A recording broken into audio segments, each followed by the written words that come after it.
Hello friends, இன்றைக்கி நம்ம ஆக ஈஸியான ஒரு இது சமையல் தான் பிரியாணி சமையல் தான். இன்றைக்கி ஆக ஈஸியான ஒன்று தான் பார்க்குறோம்.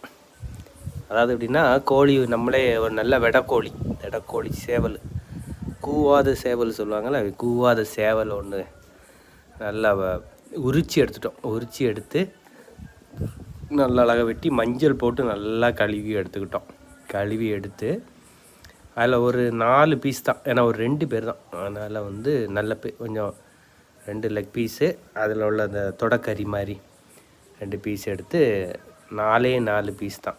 ரொம்ப ஒரு 1/2 கிலோவுக்கும் கம்மியான ரைஸ் தான் போட போகிறோம். 1/2 கிலோவுக்கும் கம்மியான ரைஸ் தான் இது.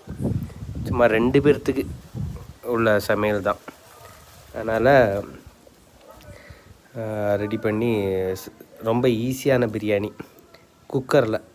அதாவது எப்படின்னா, பட்டை கிராம்பெல்லாம் போட்டு கொஞ்சம் நம்ம நார்மலாக குழம்புக்கு போடுறது மாதிரி அளவு கம்மியாக போட்டால் போதும்.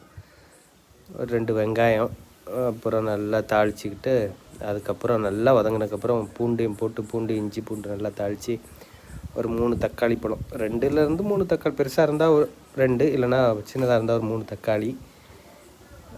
இஞ்சி பூண்டுலாம் ஒரு சும்மா 2 ஸ்பூன் 3 ஸ்பூன் போதும் போட்டு நல்லா வந்தோடனே, அப்புறம் அந்த தயிர் ஒரு 2 ஸ்பூன் தயிர், அப்புறம் நல்லா வேக வச்சு எடுத்துட்டோம். பாருங்கள், நல்லா வந்துருக்குது. வேக வச்சு எடுத்து அதையும் அது கூட மிக்ஸ் பண்ணி பாருங்கள். காலெல்லாம் நல்லா லெக் பீஸ் எல்லாம், ஏன்னா சின்ன கோழிங்கிறதுனால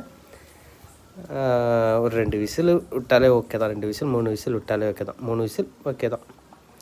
கொஞ்சம் நேரம் அப்படி வச்சிட்டாலே நல்லா வந்துடும். அப்புறம் போட்டு அந்த மசாலாவில் போட்டு கொஞ்சம் மசாலா பிடிக்கிற மாதிரி வச்சுக்கிட்டு, அதுக்கப்புறம் 1க்கு 2 தண்ணி அளவு வச்சு, இன்னும் பெரிய அளவில் இதெல்லாம் ஒன்றும் குழஞ்சிலாம் ஒன்றும் போகாது, வேகாமலும் இருக்காது, குழஞ்சும் போகாது, கரெக்டாக இருக்கும். 1க்கு 2 தண்ணி வச்சுருங்க.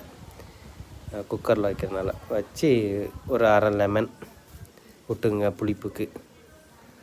ரொம்ப ஈஸி தான் பிரியாணி. பெரிய கம்ப சுற்றுற வேலைலாம் கிடையாது, ரொம்ப ஈஸி.